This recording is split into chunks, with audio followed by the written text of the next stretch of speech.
কেউ হবে? তখন তিনি বলছেন, আবু বকর, এরকম অনেকেই হবে, আর আমি মনে করি তুমি তাদের একজন। সুবহানাল্লাহ বললেন না? আবু বকর এমন একজন সৌভাগ্যশীল মানুষ, যে মানুষটাকে আল্লাহ সুবহানাহু ওয়া তাআলা জান্নাতের যে কোনো দরজাতে ঢোকার ইখতিয়ার দিবেন।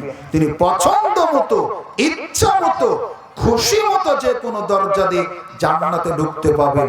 যেই লোকটা 10 জন সাহাবী দুনিয়াতে থাকতে রাসূলুল্লাহ সাল্লাল্লাহু আলাইহি ওয়াসাল্লামের মুখে জান্নাতের সুসংবাদ প্রাপ্ত হয়েছেন, যাদেরকে বলা হয় আশারায়ে মুবাশশারা। এই 10 জন সাহাবীর সিরিয়াল 1 নম্বর কে বলেন তো? আবু বকর রাদিয়াল্লাহু তাআলা আনহু। জান্নাতের গ্যারান্টি আছে, যাবেই, কিন্তু পেটে বলেন। আর আমি কোন জায়গাতে নিয়ে যাব? আপনি তো ছেড়ে গেছেন। যেই লোকটার জান্নাতের গ্যারান্টি আছে, জান্নাতে যাবেনই যাবেন ইনশাআল্লাহ। যেই লোকের জান্নাতের গ্যারান্টি আছে, সেই লোকের পেটে খাবার নেই। আপনাকে কি দিয়ে বোঝা? দ্বিতীয় জন ওমর রাদিয়াল্লাহু তাআলা আনহু, আল্লাহ নবী স্বপ্নের রাজ্যে জান্নাত ঘুরে বেড়াচ্ছেন। হঠাৎ করে এক স্বর্ণের প্রাসাদের কাছে গেলেন। মণিমুক্তা দিয়ে তৈরি জান্নাতের এই প্রাসাদ এত প্রায় স্বচ্ছ টকটকে ঝকঝকে, বাহির থেকে তাকালে ভিতরটা দেখা যায়, ভিতর থেকে তাকালে বাহিরটা দেখা যায়, এমনটি স্বচ্ছ মণিমুক্তা দিয়ে তৈরি। আল্লাহ নবী ঢুকবেন, কিন্তু তার বাধা মানসিক ভাবে। জান্নাতটা কার জন্য আল্লাহ করেছেন জিজ্ঞেস করবেন কাকে? আশেপাশে তো কেউ নেই। একজন মহিলাকে পেলেন, বৃদ্ধ মহিলা, পানির কাজ করছেন। জানতে চাইলেন মহিলা, এই জান্নাতটা কার? মহিলা বলছে, আরব দেশের এক যুবকের। আমাদের নবীর বাড়ি কোন দেশে? আরব দেশে। তার কৌতূহল জানার আগ্রহ বেড়ে গেল, তাহলে আমারও তো হতে পারে। আবারও জিজ্ঞাসা করি তো, মহিলা বলো জান্নাতটা কার? কে সে আরবে? তখন মহিলা বলছে, আরব দেশের কুরাইশ বংশের এক যুবকের। নবীর বংশ কি বলুন তো? কুরাইশ। আরো কাছাকাছি, আগ্রহটা আরো বেড়ে গেল। বলছে মহিলা, বলো না সেই যুবকটার নাম কি? মহিলা তখন বলছেন, আরব দেশের কুরাইশ বংশের ওমর ইবনুল খাত্তাব রাদিয়াল্লাহু তাআলা আনহুর জন্য আল্লাহ জান্নাতটা রেডি করে রেখেছেন। আল্লাহ নবী আর ঢুকলেন না, তিনি ফিরে আসলেন। মহিলাদের দিনের শিক্ষা দিচ্ছিলেন পর্দার আড়াল থেকে। ওমর রাদিয়াল্লাহু তাআলা আনহু দরজায় এসে গলা খাকুনি দিলেন। ওমরের কণ্ঠের আওয়াজ শুনে আল্লাহ রাসূলের কাছে বসা মহিলারা হুড় হুড় করে পালিয়ে গেল। ওমরকে ঢোকার অনুমতি দেওয়া হলো। ওমর ঢুকলেন, তিনি দাঁড়িয়ে আছেন। আল্লাহ নবী বলছেন, ওমর, আমার কাছে বসে মহিলারা দিন শিক্ষা করছিল। যখনই না তোমার কণ্ঠের আওয়াজ তারা শুনলো, আমার কাছ থেকে উঠে তারা পালিয়ে গেল তোমার ভয়। তখন ওমর ধমক দিয়ে বলছেন, এই মহিলারা শোনো, আমার চাইতে বেশি ভয় করা উচিত মুহাম্মদ রাসূলুল্লাহ সাল্লাল্লাহু আলাইহি ওয়াসাল্লামকে। আর তোমরা তাকে ভয় না করে আমাকে ভয় করে চলে গেলে। আল্লাহর নবী তখন বলছেন, ওমর, তোমাকে দেখে মহিলারাই কি ভয় পায়? তোমাকে দেখে মিস্টার ইবলিস পর্যন্ত ভয় পায়। আল্লাহ রাসূল বলেছেন, তুমি যে রাস্তা দিয়ে হাঁটো ওমর, এই রাস্তা দিয়ে শয়তান ইবলিস পর্যন্ত হাঁটে না, শয়তান তোমাকে ভয় পায়। সুবহানাল্লাহ।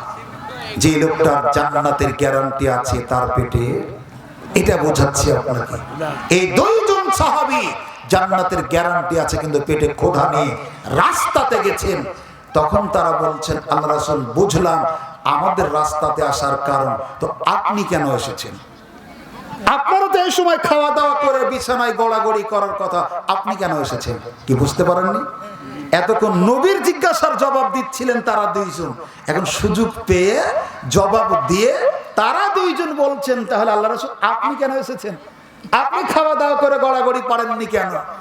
তখন তিনি বলছেন, আবু বকর, ওমর, তোমরা যেই কারণে রাস্তাতে এসেছো, একই কারণে আমি রাস্তাতে এসেছি।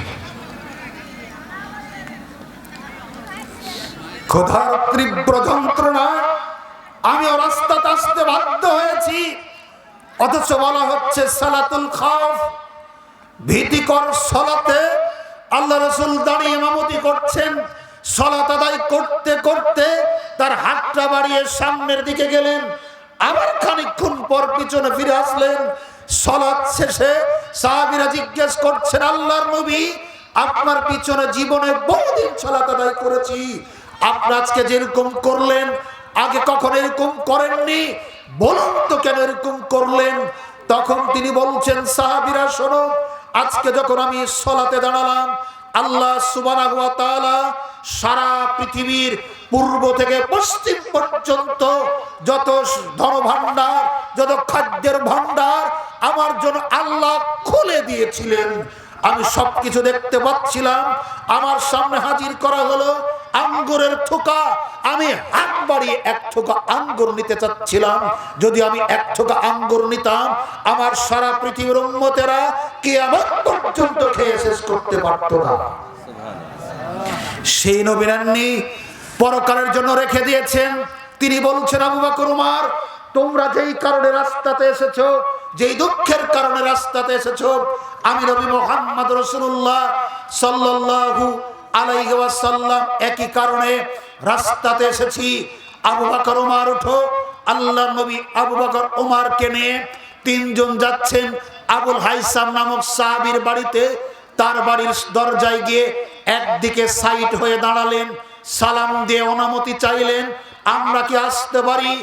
1 2 3 বার সালাম দিয়ে অনুমতি চাওয়া হলো, সালামের জবাব দেওয়া হলো না, ঢোকার অনুমতি পেলেন না। আল্লাহর নবী সাহাবীদেরকে নিয়ে ফিরে যাওয়ার উপক্রম। ভিতর থেকে আবুল হাইসামের স্ত্রী চিৎকার করে বলছেন, আল্লাহর নবী, আপনি দয়া করে ফিরে যাবেন না, আমাদের বাড়িতে তাশরিফ আনবেন। আল্লাহর নবী জানতে চাইলেন, তাহলে আমি সালাম দিলাম, অনুমতি চাইলাম, সালামের জবাব কেন দেওয়া হলো না, ঢোকার অনুমতি কেন পেলাম না? আবুল হাইসামের স্ত্রী বলছেন, আল্লাহর নবী, আমার মন বলছে, আমার বিশ্বাস, আপনি আল্লাহর নবী, যতবার আমার বাড়িকে লক্ষ্য করে সালাম দিবেন, আল্লাহর তত রহমত বরকত আমার বাড়িতে নাজিল হবে, এই আশা করে আমি সালামের জবাব দিচ্ছিলাম না। আমি আশা করেছিলাম আপনি যেন বারবার আমাদের বাড়িকে লক্ষ্য করে সালাম দেন। এই প্রত্যাশায় সালামের জবাব দিইনি। আপনি ফিরে যাবেন না, আপনি চলে আসুন। আল্লাহর নবী আবু বকর ওমরকে নিয়ে আবুল হাইসামের বাড়িতে ঢুকলেন। ঢুকে দেখলেন আবুল হাইসাম নাই। জিজ্ঞেস করা হলো সে কোথায়? বলা হলো আমাদের জন্য সুপেয় পানি আনতে গেছে। অল্প সময়ের ব্যবধানে আবুল হাইসাম খাবার পানি নিয়ে বাড়িতে হাজির। তিনজন মেহমানকে দেখে আল্লাহু আকবার বলে চিৎকার দিয়ে আল্লাহর শুকরিয়া আদায় করছেন। আমি সবচাইতে সৌভাগ্যবান, আমার বাড়িতে সারা পৃথিবীর শ্রেষ্ঠ তিনজন মানুষ মেহমান হিসেবে এসেছেন। তাদের সাথে আলাপচারিতার এক পর্যায়ে উঠে গেলেন খেজুরের বাগানে, কাঁচা পাকা বাঁধা কেটে আনলেন। আল্লাহর নবী বলছেন, এই সময়েও শোনো, এত খেজুরের কি প্রয়োজন ছিল? আবু হাইসাম বলছেন, আল্লাহর নবী, আপনাকে অনেক ভালোবাসি, কাঁচা খেজুর আনতাম, আপনার মন যদি পাকা খেতে চাইতো আমি পাকা খেজুর আনতাম, আপনার মন যদি কাঁচা খাইতে চাইতো সেজন্য আমি দোনোটাই এনেছি, যাতে আপনি পছন্দ মতো খেতে পারেন। এইভাবে খেজুর এবং পানীয় পান করা শেষে কোনো কিছু জবেহ করতে চাচ্ছেন বা যাচ্ছেন, এই মুহূর্তে আল্লাহর নবী বলছেন, আবুল হাইসাম শোনো, যেই পশুর দুধ হয় এমন পশু তুমি জবেহ করো না। যদি দুধের পশু জবেহ করো দুধের ক্ষতি হবে, গোশতের ক্ষতি হবে। যেই পশুর দুধ হয় না এরকম পশু তুমি জবেহ করো। পশু জবেহ করা হলো, রান্না বান্না শেষ হলো, দস্তরখানা বিছিয়ে আল্লাহর নবী আবু বকর ওমরকে খেতে দেওয়া হলো। তারা খাওয়া শেষ করে দস্তরখানা থাকতেই আল্লাহর নবী আবু বকর ওমরকে বলছেন, সুম্মা লা তুসআলুন্না ইয়াওমাইযিন আনিন নাঈম। শোনো, আজকের দুর্দিনে ক্ষুধার্ত অবস্থায় বাড়ি থেকে বের হয়েছিলে, ওদর পূর্তি করে না খেয়ে বাড়িতে ফিরে যাচ্ছ না, মনে রাখবে আজকের এই খাবারের ব্যাপারেও কিয়ামতের দিন আল্লাহ তোমাদের জিজ্ঞাসা করবে। এই হাদিসটা শোনার পর আপনার বিবেকের কাছে প্রশ্ন, আপনার বিবেকের কাছে জিজ্ঞাসা, আবু বকর ওমরকে যদি দুর্দিনের এই খাবার সম্পর্কে জিজ্ঞাসা করা হয়, আমাকে আপনাকে আল্লাহ অসংখ্য নিয়ামত দিয়েছেন, বিশ্বাস করুন, বুকে হাত দিয়ে বলুন, আল্লাহ কি জিজ্ঞেস করবেন না? কথা বলেন, জিজ্ঞেস করবেন না? আব্দুল ইবনে মাসউদ রাদিয়াল্লাহু তাআলা আনহু বলেন, রাসূল সাল্লাল্লাহু আলাইহি ওয়াসাল্লাম বলেছেন, কিয়ামতের মাঠে আদম সন্তানকে 5টি প্রশ্ন করা হবে।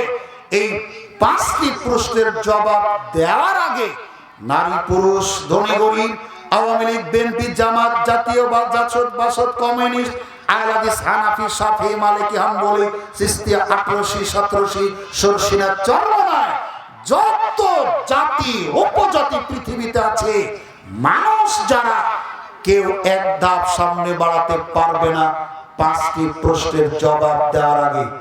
এক, আদম সন্তান, তুমি তোমার যৌবন কালটা কোন পথে অতিবাহিত করেছো? আদম সন্তান, তোমাকে যা হায়াত দেওয়া হয়েছিল, আয়ু দেওয়া হয়েছিল, তা তুমি কোন পথে খরচ করেছো? 3, আদম সন্তান, তোমার আয় ইনকামের উপার্জনের পথ কি ছিল, মাধ্যম কি ছিল? 4, তুমি যে সম্পদ উপার্জন করেছিলে, এটা খরচ করার মাধ্যম কি ছিল? 5, তুমি যে এলম অর্জন করেছিলে, ম্যাট্রিক পাস করেছিলে, ইন্টার পাস করেছিলে, ডিগ্রি পাস করেছিলে, তুমি যে মাস্টার্স অনার্স পাস করেছিলে, সেই অনুযায়ী আমল করেছিলে কিনা? এই 5টি প্রশ্নের জবাব দেওয়ার আগে আমি, আপনি, আমরা কেউ কিয়ামতের মাঠে এক ধাপ সামনে বাড়াতে পারবো না। অতএব এই চিন্তা চেতনাকে মানুষ পটে নিয়ে একটু জবাবদিহিতার ভিত্তিতে আমরা দুনিয়াতে চলার চেষ্টা করি, নাহলে পরকালে ধরা খাবো। যেই দিন উদ্ধারকারী হিসেবে একমাত্র মুহাম্মদ রাসূলুল্লাহ সাল্লাল্লাহু আলাইহি ওয়াসাল্লাম ছাড়া কেউ থাকবে না। কিয়ামতের মাঠে মানুষ উঠবে, দিশেহারা হবে, সূর্য আসবে কামেকদার মাইলেন 1 মাইল উঁচুরে, মানুষের পাপ হবে ঘাম অনুযায়ী।